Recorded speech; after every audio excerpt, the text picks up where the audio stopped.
Hello, friends, and welcome to the Exams Made Simple. And we are back again with the Hindu Complete Newspaper Analysis for 24th of November 2022. 24 नवंबर 2022 का the Hindu newspaper analysis देखेंगे। शुरू करने से पहले request आपसे इतनी रहेगी कि अगर आपको कंटेंट अच्छा लगता है तो please do like the video. And जो लोग यूपीएससी 2023 के लिए स्टैटिक की तैयारी नहीं कर पा रहे हैं, स्टैटिक कोर्स का सोच रहे हैं, हिस्ट्री पॉलिटी ज्योग्राफी कहाँ से पढ़ें, तो हमने ऑलरेडी अपना कोर्स लॉन्च किया हुआ है। अगर आप अभी भी उसको ज्वाइन करेंगे तो आप पूरे लेक्चर्स देख सकते हैं and you can still complete your syllabus. तो अगर आप ज्वाइन करना चाहते हैं तो TEMSIS.com/प्लान में जा करके आप वो प्लान देख सकते हैं एंड TEMSIS.com में जा करके आप देख सकते हैं सब्सक्रिप्शन को।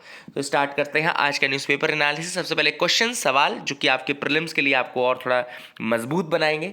स्टार्ट करते हैं। सबसे पहला सवाल है, consider the following statements about the loss and damage fund.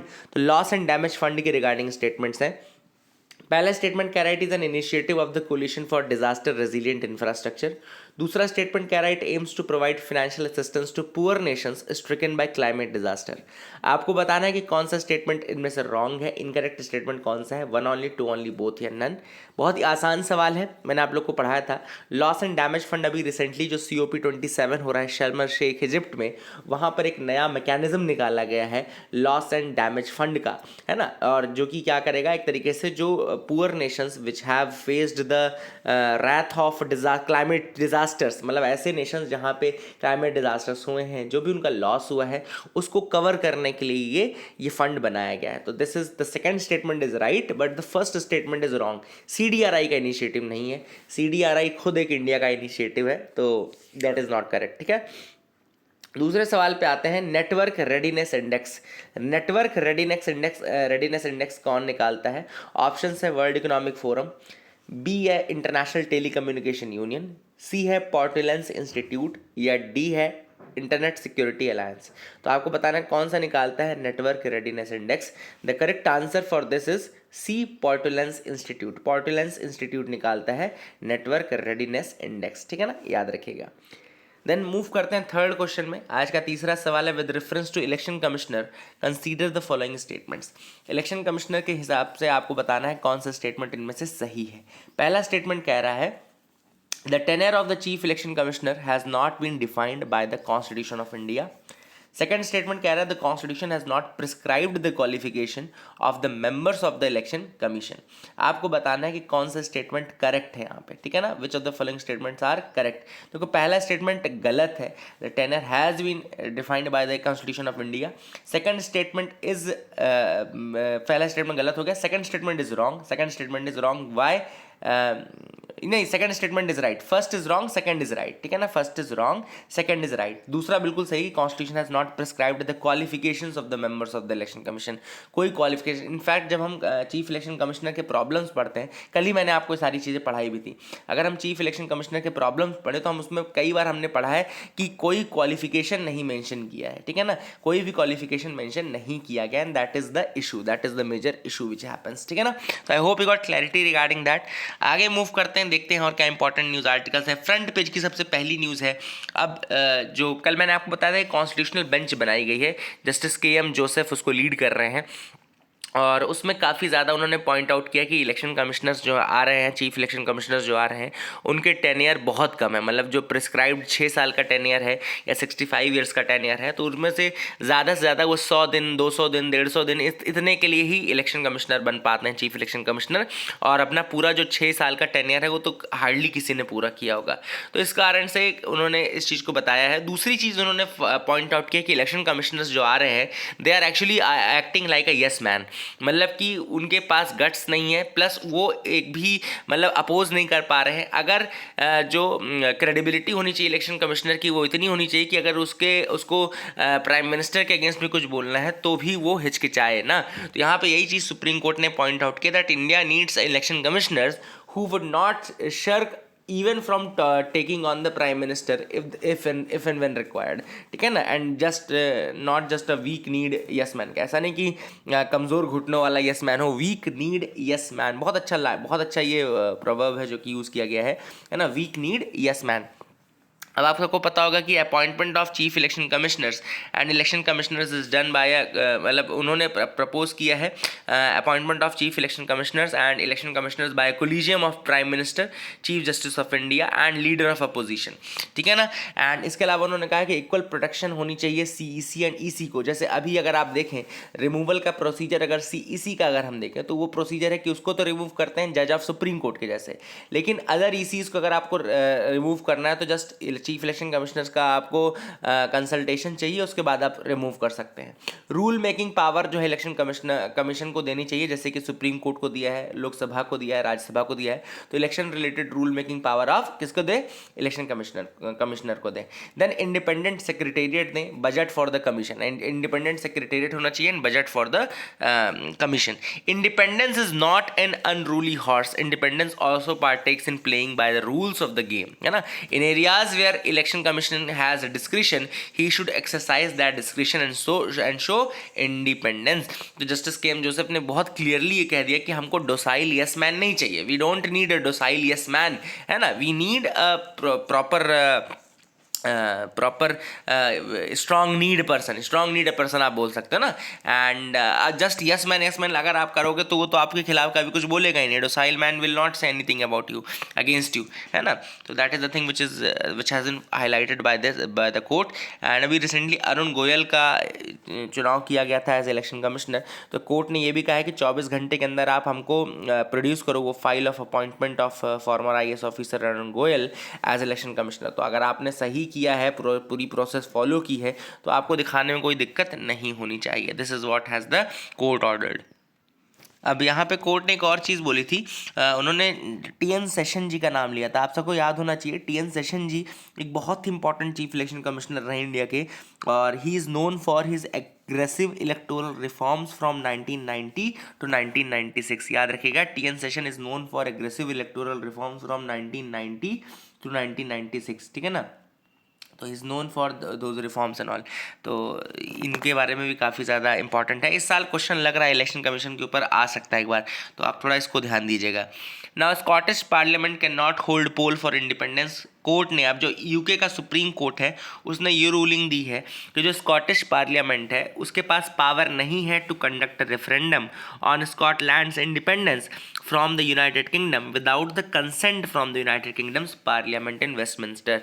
याद रखेगा, यहाँ का जो UK का सुप्रीम कोर्ट है उसने अभी रूलिंग ये दी है कि स्कॉटिश जो पार्लियामेंट है उसके पास के पावर नहीं है कि वो फ्रीडम का रेफरेंडम या इंडिपेंडेंस का रेफरेंडम कर ले from United Kingdom without the consent of United kingdom. तो याद रखिएगा। दैन स्कॉटिश नेशनल पार्टी के लीडर हैं जो Scotland first minister Nicola sturgeon है, उन्होंने ये कहा है कि yes they will respect the courts decision, लेकिन इंडिकेशन उन्होंने ये भी दिया कि जो नेक्स्ट इलेक्शन होगा UK का वो हमारा भी एक तरीके से रेफरेंडम ही रहेगा।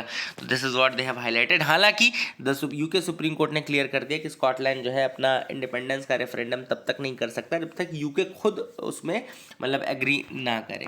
तो this is the important thing. आगे मूव करते हैं। MHA takes up with MEA influx of Kuki Chins. तो मिनिस्ट्री ऑफ होम अफेयर्स ने अब मिनिस्ट्री ऑफ एक्सटर्नल अफेयर्स को लिखा है कि भाई कुकी चिन लोग आ रहे हैं। अब कुकी चिन कम्युनिटी कहाँ की कम्युनिटी, ये बांग्लादेश से आने वाली कम्युनिटी है, and they have entered Mizoram. तो याद रखिएगा, more than 270 members of the Kuki Chin community. Kuki Chin community कहाँ से आ रही है, फ्रॉम बांग्लादेश, है ना। Kuki Chin community from the Bangladesh is coming towards the Mizoram वाला पोर्शन, ठीक है ना। याद रखिएगा, this is the thing which is important, ठीक है। अब यहाँ पर इस चीज़ को उठाया है किसने, इसको उठाया है आप हमारे होम मिनिस्टर ने, जो द एक्सटर्नल अफेयर्स मिनिस्टर, ठीक है। वैसे अगर आप देखेंगे तो जो कुकी चिन कम्युनिटी है उसके लोग आपको बांग्लादेश में भी मिलेंगे, और यहाँ पे आपको म्यांमार में भी मिलेंगे, वेस्टर्न म्यांमार में भी मिलेंगे, और इंडिया में भी कुछ पार्ट में, मिजोरम वाला जो पार्ट है वहाँ पे आपको मिलेंगे। तो मिजोरम में ही ये इंटर कर रहे हैं, ठीक है ना। That is the thing which is important, you have to remember that. According to MHA, a foreign national who enters the country without a valid travel document are treated as illegal immigrant. अब इन्होंने issue ये उठाया कि MHA ने ये कहा है कि भैया कोई भी फॉरेन नेशनल अगर इंटर करता है कंट्री में without valid travel document, then he will be treated as an illegal immigrant. तो ये सिंपल से क्लियर कट बात है। और जो हमारे मतलब स्टेट गवर्नमेंट के जो रिकॉर्ड हैं मिज़ोरम के, उनको अगर आप पढ़ो तो यहाँ पे जो जो ये लोग हैं कुकी चिन लोग, इनको ऑफिशियली डिस्प्लेस्ड पर्सन्स की कैटेगरी में रखा जाता है, क्योंकि इंडिया का कोई लॉ नहीं है अभी रेफ्यूजीज़ को लेकर के, इसलिए ऑफिशियली डिस्प्लेस्ड पर्सन्स की कैटेगरी में रखा जाता है, ठीक है ना। And ministry of external affairs के साथ यही चीज़ MHA डिस्कस कर रही है, क्योंकि उनके अकॉर्डिंग तो ये सब इलीगल इमिग्रेंट्स हैं, they are all illegal immigrants as per the MHA guidelines and all. आगे मूव करते हैं, देखते हैं और क्या इंपॉर्टेंट न्यूज़ आर्टिकल्स हैं जिनके बारे में हमको देखना है। You can move ahead with me, आप मेरे साथ आगे बढ़ सकते हैं, ठीक है। तो यहाँ पे ऐसी कोई न्यूज़ नहीं है जिसको हम बिल्कुल तैयार करें। Historians object a new play on Tipu claim he was killed by 2 वोकालिगा चीफ्टेन्स। अब एक्चुअली एक प्ले बनाया है टीपू निजकंसुगालू, एक ये प्ले है आनंद सी करियप्पा का, जिसमें उन्होंने ये दिखाया है कि उनको ब्रिटिशर्स ने नहीं बल्कि उरी गोवड़ा और नांजे गोवड़ा नाम के 2 वोकालिगा चीफ्टेन्स ने मारा था, ठीक है ना। तो they have made a play जिसमें उन्होंने लिखा है कि ये इनको मारने वाले ब्रिटिशर्स नहीं थे बल्कि उरी गोवड़ा और नांजे गोवड़ा नाम के 2 वोकालिगा चीफ्टेन्स थे।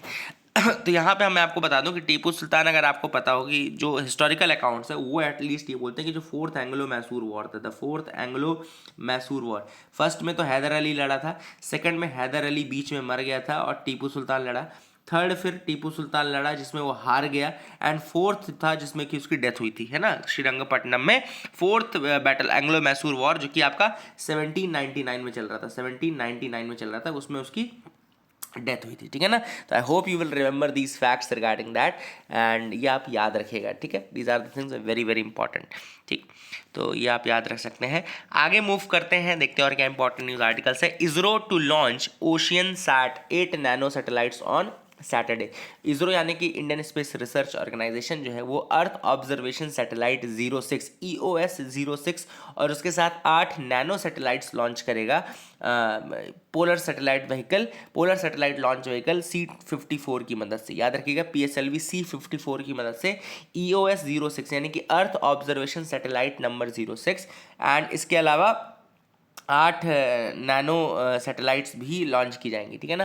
That is the thing which is important, and ISRO जो है ये PSLV C-54 के थ्रू लॉन्च करेगा EOS 06 को, और इसको कहाँ तक ले जाएगा, सन सिंक्रोनस पोलर ऑर्बिट्स तक। याद रखिएगा ये पोलर ऑर्बिट्स, ये जियो सिंक्रोनस मतलब कि ये 36,000 किलोमीटर तक नहीं जाएंगे, वो ये जाएंगे पोलर ऑर्बिट्स में 600, 500, 600, 700 किलोमीटर तक ही रहेंगे ये, ठीक है ना। तो they will go up to that only, and EOS 06 जो है वो 3rd जनरेशन सैटेलाइट है, ओशियन सैट कहना चाहिए, ओशियन सैट 3 आप बोल सकते हैं, दिस इज ओशियन सैट 3, है ना। तो remember that this is Oceansat 3 3rd generation है, और ये बेसिकली अर्थ ऑब्जर्वेशन सैटेलाइट्स होती हैं, they are earth observation satellites होती हैं।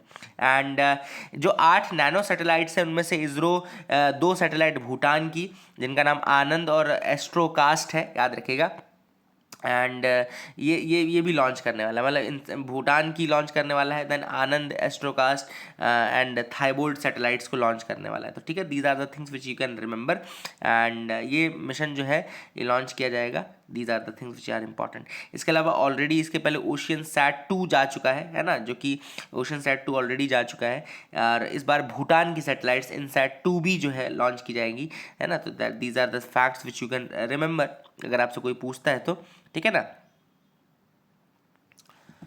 आगे मूव करते हैं, देखते हैं क्या इंपॉर्टेंट न्यूज़ आर्टिकल्स है। सुप्रीम कोर्ट में तमिलनाडु ने कहा है कि jallikattu is a cultural event.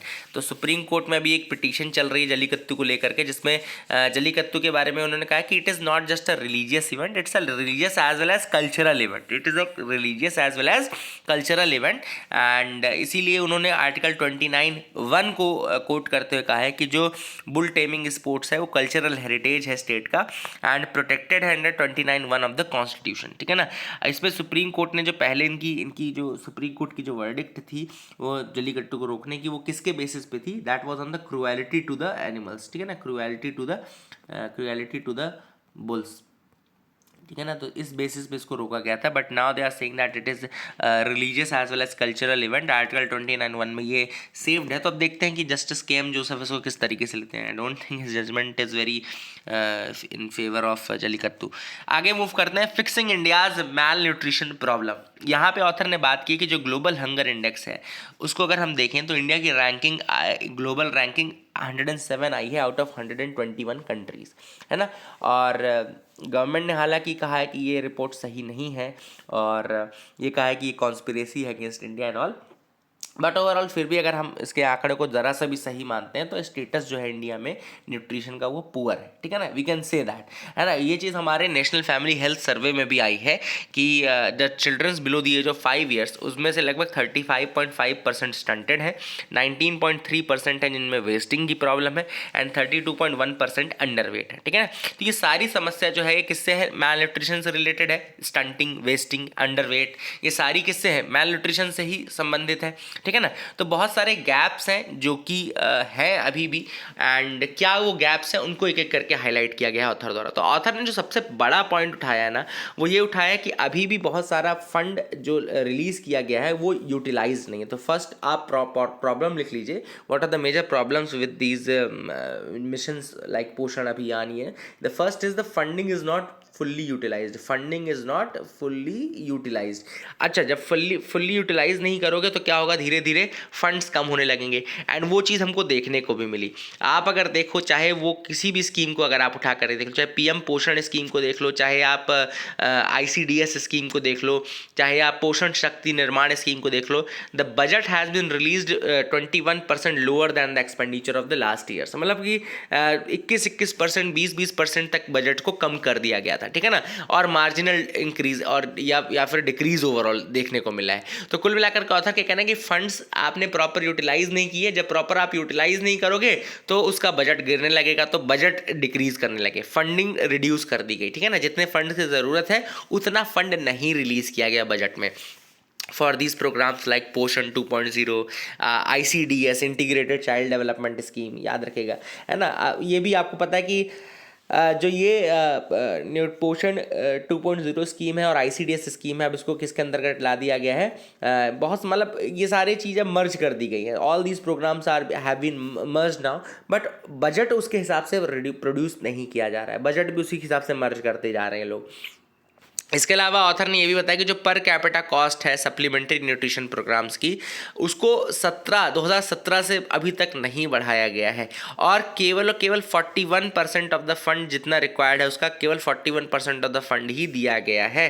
तो जो न्यूट्रिशन प्रोग्राम्स हैं, सप्लीमेंट्री न्यूट्रिशन प्रोग्राम्स हैं, अगर आप देखें तो उनमें केवल 41% of the required budget he produce किया गया है, 41% ऑफ द रिक्वायर्ड बजट ही प्रदान किया गया है।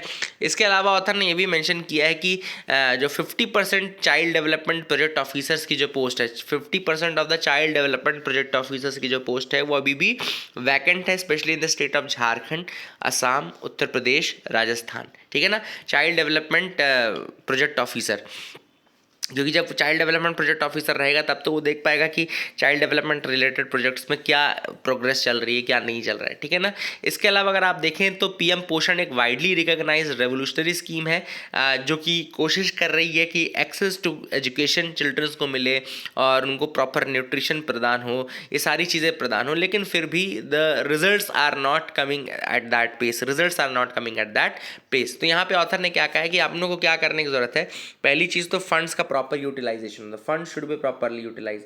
इसके लिए एक सजेशन ऑथर ने ये भी दिया कि जैसे कैश आप उनको प्रोवाइड करना शुरू करो, कैश में आप प्रोवाइड करना शुरू करो ताकि ज़्यादा बेटर तरीके से वो उसको खर्च कर सकें। फॉर एग्जांपल अगर आप मिड डे मील स्कीम के तहत उनको फूड देते हैं, ठीक है, आप अपने अकॉर्डिंग फूड दे रहे हैं, गवर्नमेंट सेट कर रहा है, हो सकता है कोई चाइल्ड स्पेसिफिक कुछ डिमांड हो या उसके न्यूट्रिशन के लिए उसके पेरेंट्स ज़्यादा बेटर डिसाइड कर पाएँ, तो जब आप कैश प्रोवाइड करोगे तो ये समस्या नहीं आएगी, वन शू फिट्स ऑल वाली कैटेगरी आप नहीं रहोगे। इसके अलावा दूसरा ऑथर ने सजेशन दिया कि भैया सोशल ऑडिट्स को और ज़्यादा ओवरसाइट उनका इंक्रीज़ करो, ओवरसाइट जो है सोशल ऑडिट्स का उसको इम्प्रूव करो, है ना, ताकि जो लोग रहें स्कूल्स में और ऑल अलग अलग जगहों पे वो और सीरियस हो, ठीक है ना। तो cash transfer is the first thing, लेकिन कैश ट्रांसफ़र को ये नहीं बोला कि इट इज़ द पेनेशिया कि ये सारी प्रॉब्लम सॉल्व कर देगा। हाँ, it can be one of the, it can be the part of the solution, but it will not be the solution, है ना। It will be the part of the solution but it will not be the solution. Second, इन्होंने जैसा मैंने आपको बताया social audits, इसको और ज़्यादा इम्प्रूव करने की ज़रूरत है ना, the social audit should be improved a lot. इसके अलावा जो फंडिंग है उसको आप बजट में प्रॉपर रखो, you should provide proper funds and all. And इसके अलावा ऐसे एरियाज़, ऐसे कंट्रीज़ को टारगेट करो जो जहाँ पे ज़्यादा पुअर स्टेट है, एंड वही सिस्टम्स अप्रोच में जा करके आप एक एक करके टारगेट करो, और टारगेट करके फिर उसको ठीक करने की कोशिश करो, रूट कॉज ढूंढो और उसको ठीक करने की कोशिश करो। This is what the author calls in this. इसके अलावा सोशल फैक्टर्स भी बहुत सारे, जैसे कि सन प्रेफरेंस, हमारे कंट्री में सन प्रेफरेंस चलता है कि बेटा हो, वो ज़्यादा लोग डिमांड करते हैं ना, तो जो सन प्रेफरेंस है वो नहीं होनी चाहिए। इसलिए आपको थोड़ा क्या करना है, सोसाइटल मतलब सोसाइटल चेंजेस को भी लाने की कोशिश करना है। सोसाइटल या बिहेवियरल चेंजेस को बोलते हैं, तो बिहेवियरल चेंज भी हम लाने की कोशिश करें।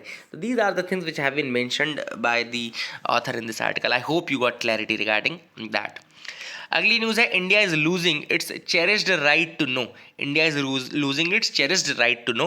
अब ये क्यों लिखा गया है मैं आपको बता देता हूँ। इसका सिंपल सा रीज़न है, 2019 में आरटीआई में आपको याद होगा कि कुछ अमेंडमेंट किए गए थे, आरटीआई अमेंडमेंट्स लाए गए थे।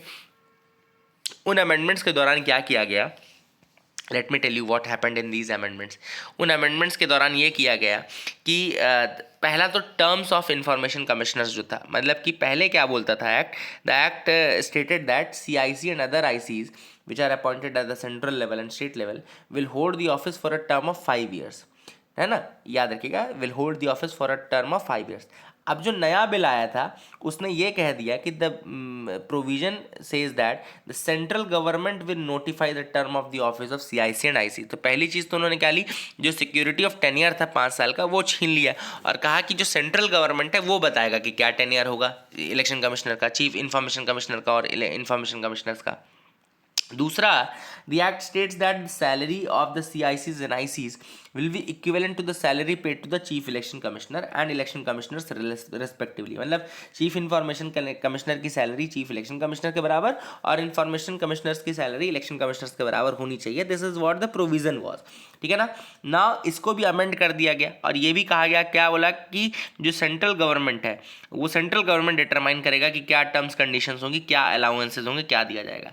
तो ऑथर का कुल मिलाकर के ये कहना है कि all the independence factor were taken of by the central government. तो उसके जो इंडिपेंडेंस के फैक्टर्स थे उन सबको तो सेंट्रल गवर्नमेंट ने ले लिया, पूरी पावर अपने हाथ में रख ली। और अब ऑब्वियस सी बात है यहाँ पे भी कौन आ जाएंगे, यहाँ पे भी यस मैन आ जाएंगे। ऑब्वियस सी बात है, they will fear and favour, इन सब में काम करना शुरू कर देंगे, क्योंकि जब गवर्नमेंट डिटर्मिनेंट हो जाएगी तो ऑब्वियस सी बात है आपको ये करना ही पड़ेगा। तो ये चीज़ ऑथर ने यहाँ पे उठाई है। अच्छा, एक और प्रोविज़न मैं आपको बता दूँ, जैसे अगर आप अभी इन्फॉर्मेशन आरटीआई के लिए डालते हो तो नॉर्मल जो प्रोसीजर वो क्या है कि 30 दिनों तक का आपको समय दिया जाता है। जो पब्लिक इन्फॉर्मेशन ऑफिसर होता है उस डिपार्टमेंट का 30 दिन का समय मिलता है, 30 दिन में उसको इन्फॉर्मेशन देनी है। अब सपोज करो आपको उसके अगेंस्ट अपील करनी है या जो भी करना है, तो फिर आपको जो फर्स्ट अपील है वो आप 30 दिनों में कर सकते हैं। फर्स्ट अपील भी आप 30 दिनों में कर सकते हैं, ठीक है ना।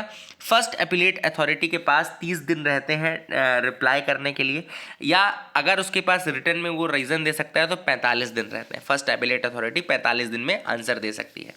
इसके अलावा अगर सेकंड अपील करनी है तो उसको 90 दिनों का समय दिया जाता है। तो ये आप ज़रूर याद रखिएगा, फर्स्ट अपील के लिए 30 दिन का समय रहता है ना। फर्स्ट अपील के लिए मतलब फर्स्ट अपील के लिए 30 दिन का समय रहता है, सेकंड अपील के लिए 90 दिनों का समय रहता है, 90 डेज का टाइम पीरियड रहता है। और दूसरा, रिप्लाई करने के लिए पहला क्वेश्चन, जब पहला आरटीआई आता है तो 30 दिन का समय, जब फर्स्ट अपील होती है तो 30 दिन का समय, लेकिन अगर आप रिटर्न में दे सकते हैं तो 45 दिन तक वो एक्सटेंड किया जा सकता है। तो I hope you got clarity regarding that as well, ये भी आप याद रखिएगा, ठीक है ना।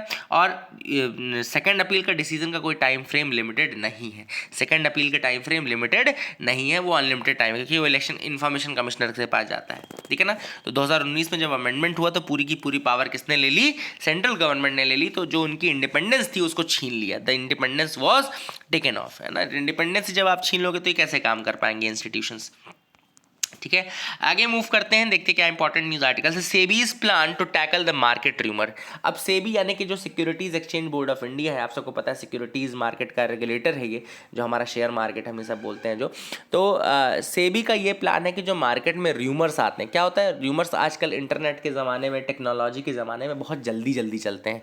अब ये र्यूमर्स अगर चलेंगे तो अभी साथ इसका नुकसान कंपनीज़ को जाता है, क्योंकि लोग अपना डिसीजन इन्हीं र्यूमर्स के बेसिस पे लेते हैं। जैसे मैं अगर आपको बता दूं कि भाई अगर आपने सपोज करो आईओसीएल के शेयर खरीदे, मैं आपको बोलूँ कि भैया कल आईओसीएल जो है वो ऐसा बैंकरप्ट होने वाली, सपोज करो, I am just giving you example, तो आप क्या करोगे, सब लोग कोशिश करेंगे कि आज ही इसको बेच दे, है ना, इसमें प्राइजेस मैनिपुलेट हो जाते हैं। या फिर मैं बोलूँ कि कल को आईओसीएल 50,000 करोड़ रुपए का और इन्वेस्टमेंट करने वाला है, तो इससे मतलब क्या होगा कि आईओसीएल बहुत अच्छा करेगा, तो आप और खरीदना शुरू कर दोगे। तो मार्केट में क्या होता है, बहुत सारे डिसीजंस इन र्यूमर्स के बेसिस पे ले लिए जाते हैं, जिसका इम्पैक्ट फिर कंपनी को भुगतना पड़ता है। तो आप यही चीज़ें ऑथर ने, तो कंपनी और कस्टमर्स दोनों को भुगतना पड़ता है। तो सेबी ने वही कहा है कि क्या किया जाए in order to save this. तो उन्होंने सबसे पहले कहा कि देखो, कंपनी अगर खुद ही इन्फॉर्मेशन जल्दी डिस्क्लोज करे, if the company is itself disclosing the information correctly and in time based manner, तो अगर कंपनी खुद ही डिस्क्लोजर करती रहेगी तो लोगों को पता रहेगा। तो जैसा उन्होंने कुछ गाइडलाइंस दिए हैं, फॉर एग्जांपल जैसे कंपनीज को सारी इन्फॉर्मेशन डिस्क्लोज करनी पड़ेगी अगर किसी डिसीजन की का इम्पैक्ट 2% ऑफ द वैल्यू से एक्सीड करता है, नेट टर्नओवर या net worth of the last audited financial year के 2% से ज़्यादा इम्पैक्ट वैल्यू है ओवरऑल, तो उसको आपको हर इन्फॉर्मेशन को डिस्क्लोज करना है।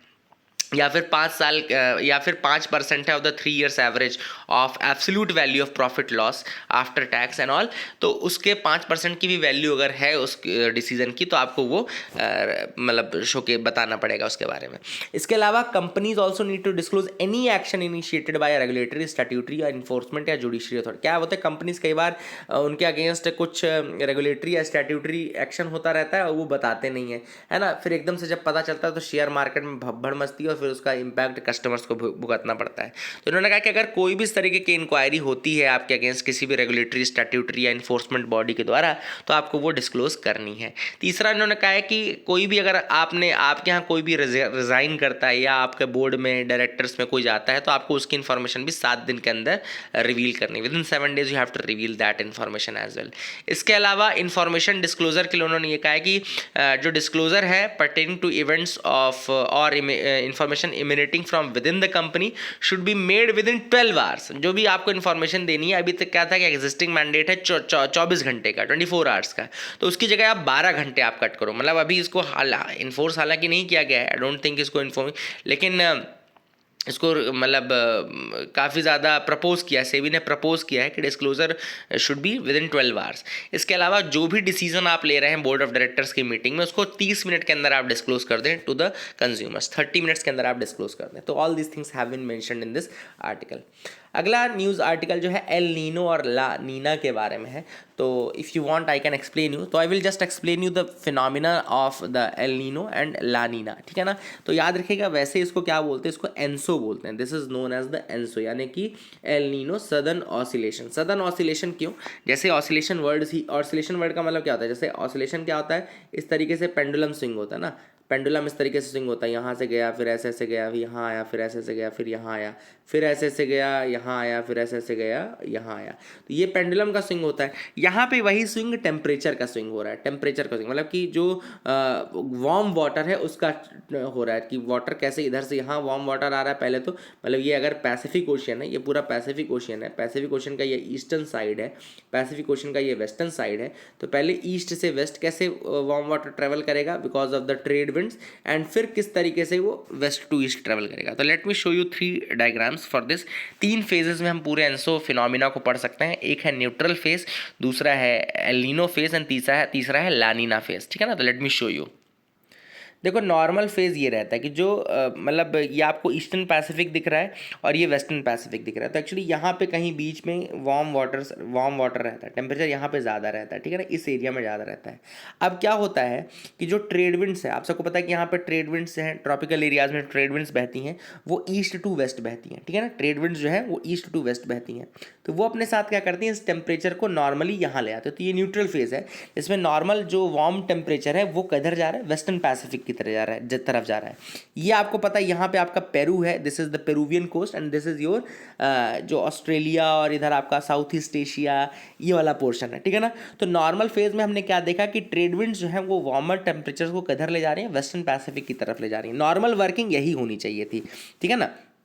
Normal working would have been this only. तो जब इधर देखो अगले फोटो में और उधर ले गए और उधर ले गए तो यहाँ पे क्या हुआ, वार्म हुआ जैसे ही, तो ऑब्वियस सी बात है, जैसे आपको पता है जहाँ पे वार्म होगा, वार्मर होगा, तो यहाँ पे कन्वेक्शन के कारण क्या होगा, the rain bearing clouds will be formed, clouds यहाँ पे फॉर्म होंगे, ठीक है ना। और ये यहाँ पे जब एयर डाइवर्ज होगी, इट विल डाइवर्ज एंड ये इस तरीके से एक सर्कुलेशन बनाएगी और यहाँ जैसे ही जाएगी ये, तो कहाँ तक चली जाएगी, ट्रोपोपॉज तक चली जाएगी। वहाँ पर ठंडा है, टेम्परेचर बहुत कम है, तो यहाँ पर डेसिकेटिंग इफेक्ट होगा, पूरा इसका मॉइस्चर चला जाएगा।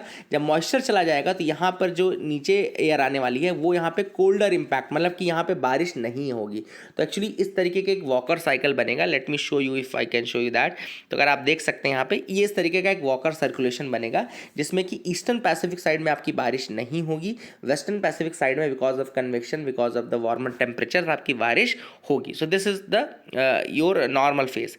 अब दूसरा फेज क्या है, सपोज करो मैं आपको जो पहला डायग्राम मैंने आपको दिखाया था, सब उसमें क्या होता है, कई बार क्या होता है कि this trade wind is not strong enough. कई बार क्या होता है, the trade wind is not strong enough to push these warmer waters और warmer temperature towards the western Pacific. तो होता क्या है कि ये जो बेल्ट है वार्मर टेम्परेचर या वार्म वाटर की, what it happens is that it moves towards the eastern Pacific instead of going, because of the weak trade winds. जब ट्रेड विंड्स ही वीक रहेंगी तो ऑब्वियस सी बात है what will happen, it will shift. अब जैसे ही ये वहाँ तक नहीं ले जा पाया तो व्हाट इज हैपनिंग कि अब ये किधर आ गया, अब ये पूरा का पूरा साइकिल इधर आ गया। मतलब जो वॉकर साइकिल आपकी ऐसे बन रही थी जिसमें आप यहाँ बारिश हो रही थी एंड वहाँ नहीं बारिश हो रही थी, तो अब क्या हो रहा है कि यहाँ पे वार्म वाटर ऊपर आ गया। अब जैसे ही वार्म वाटर ऊपर आया तो नीचे से कोल्ड वाटर इस तरीके का एक थर्मोक्लाइन बना लेगा, it will form a thermocline like this, ठीक है। एक थर्मोक्लाइन इस तरीके का बन जाएगा एंड वार्म वाटर आपका यहाँ रहेगा। तो this is what is actually happening, this is actually what is happening, ठीक है ना, इसको याद रखिएगा। तो अब यहाँ पे बारिश होती है इस कारण से, ठीक है। अब नेक्स्ट जो है, ठीक है, तो ये आपका जो बारिश है वो पेरुवियन कोस्ट की तरफ ज़्यादा होगी। तो ये आपका कौन सा, एल नीनो इफेक्ट हो गया, ठीक है, एल नीनो इफेक्ट। अब यहाँ पर जब लानीना इफेक्ट होता है तो लानीना इफेक्ट में जैसे मैंने आपको बताया कि ट्रेड विंड इधर वीक हो रही थी, अब ट्रेड विंड और स्ट्रांग हो जाती है, ठीक है। तो लानीना इफेक्ट में ट्रेड विंड और स्ट्रांग हो जाती है। जब और स्ट्रांग होगी तो ऑब्वियसली आता है वार्म वाटर इधर आ जाएगा और कोल्ड वाटर एक थर्मोक्लाइन के माध्यम से पेरुवियन कोस्ट की तरफ ऊपर चला जाएगा। तो पेरुवियन कोस्ट पे आपको सूखा इफेक्ट मिलेगा और लानीना में आपको इधर जो आपका ऑस्ट्रेलिया और जो साउथ ईस्ट एशिया है उधर बारिश ज़्यादा मिलेगी। तो this is what the El Nino, लानीना and southern oscillation is. I hope you got clarity. आगे मूव करते हैं, देखते हैं और क्या इंपॉर्टेंट न्यूज़ आर्टिकल्स हैं यहाँ पे। नेक्स्ट न्यूज़ आइटम जो है वो आपका है अग्नि 3 का न्यूक्लियर कैपेबल बैलिस्टिक मिसाइल है जो कि उसका टेस्ट फायर किया गया। अब आप सबको पता है कि India already nuclear triad complete कर चुका है। न्यूक्लियर ट्रायड का मतलब क्या होता है, न्यूक्लियर ट्रायड का मतलब होता है capability of delivering nuclear weapons by aircraft, land based ballistic missiles and submarine. मतलब कि आप लैंड, एयर एंड वाटर तीनों से आप न्यूक्लियर पावर को जब लॉन्च कर सको तो वो आपका न्यूक्लियर ट्रायड कहलाता है। ऑलरेडी इंडिया के पास INS अरिहंत है जो कि एक न्यूक्लियर कैपेबल सबमरीन है ना, आपको पता हो INS अरिहंत जो कि एक काम करती है। इसके अलावा हमारे पास आपका आकाश है, देन इसके अलावा आपके पास अब this Agni missile is also there which is there, है ना। तो ऑल दीज आर देयर। इसके अलावा सबमरीन्स में अरिघात भी हमारे पास है जो कि न्यूक्लियर कैपेबल है, उसके भी सी ट्रायल्स कंडक्ट किए जा रहे हैं। इंडिया ने अपनी न्यूक्लियर डॉक्ट्रिन आई थिंक 2003 में अपनी डॉक्ट्रिन लेकर के सामने आया था। इंडिया अपनी न्यूक्लियर डॉक्ट्रिन 2003 में लेकर के सामने आया था और इंडिया ने अपने आप को एक न्यूक्लियर वेपन स्टेट 1998 में डिक्लेयर कर दिया था। जब हमारे यहाँ पोखरण 2 हुआ था तब डिक्लेयर किया था। इंडिया की न्यूक्लियर डॉक्ट्रिन के अंदर जो पॉइंट्स हैं वो है क्रेडिबल मिनिमम डिटरेंस, मतलब दूसरे के सीने में इतना डर रखना है कि वो हमारे ऊपर अटैक ना कर सके। सेकेंड है नो फर्स्ट यूज़ पॉलिसी, हम पहला इस्तेमाल नहीं करेंगे न्यूक्लियर वेपन्स का, ये भी हमारी पॉलिसी है। And nuclear retaliation to a first strike will be a massive to inflict unacceptable damage. मतलब उन्होंने कहा कि न्यूक्लियर रिटेलिएशन अगर हम करते हैं, हमारी पॉलिसी में लिखा है ये सारी चीज़ें, तो ये बहुत ज़्यादा डैमेज लाएगा। और हमने ये भी कहा है कि हम किसी भी न्यूक्लियर वेपन स्टेट में will not attack any of the nuclear weapon state, है ना, against non nuclear weapon state में के against non nuclear weapon states के अगेंस्ट न्यूक्लियर वेपन का इस्तेमाल नहीं किया जाएगा। ये हमारी डॉक्ट्रिन में है, ठीक है। तो all these things are already there. Move to change cumbersome procedure for inclusion on ST list put to hold. तो अभी क्या था, एक मुहिम चल रही थी कि जो ST लिस्ट में किसी को इंक्लूड अगर करना होता तो अभी उसका स्ट्रिक्ट प्रोसीजर है, थोड़ा बड़ा प्रोसीजर है, उसको चेंज करने का चल रहा था। क्यों चल रहा था? बिकॉज एक कमेटी बनाई गई थी, टास्क फोर्स बनाया गया था, जिसको हम बोलते हैं पांडा कमेटी। याद रखिएगा, पांडा टास्क फोर्स या पांडा कमेटी, बिकॉज ऋषिकेश पांडा जो समय के ट्राइबल अफेयर सेक्रेटरी थे, उनके अंतर्गत वो बनाई गई थी। उसने रेकमेंड किया था इसको चेंज करने का। प्रोसीजर क्या है मैं आपको बता दूं। करंट प्रोसीजर है कि एक प्रपोजल जो रहता है किसी कम्युनिटी को इंक्लूड करने का फॉर ST, वो ओरिजिनेट होता है स्टेट गवर्नमेंट के थ्रू। स्टेट गवर्नमेंट उसको प्रपोजल भेजती है, वो प्रपोजल जाता है ट्राइबल अफेयर्स के पास, मिनिस्ट्री ऑफ ट्राइबल अफेयर्स के पास। फिर मिनिस्ट्री ऑफ ट्राइबल अफेयर्स उसको रजिस्ट्रार जनरल ऑफ इंडिया के पास भेजती है। रजिस्ट्रार जनरल ऑफ इंडिया जो रहता है फिर उसको अप्रूव करके national commission for scheduled tribes के पास भेजती है। Once national commission for scheduled tribes approve that, उसके बाद वो जाता है कैबिनेट के पास। ठीक है ना, तो all these are the procedures. ये यहाँ तक प्रोसेस, फिर कैबिनेट अप्रूवल देगा, उसके बाद वो इंक्लूड की जाएगी। ठीक है ना, आई hope you got clarity regarding that. So that is it for the day friends. I hope you like the video. Please like and subscribe, keep loving us, keep sharing us. Thank you, have a nice day.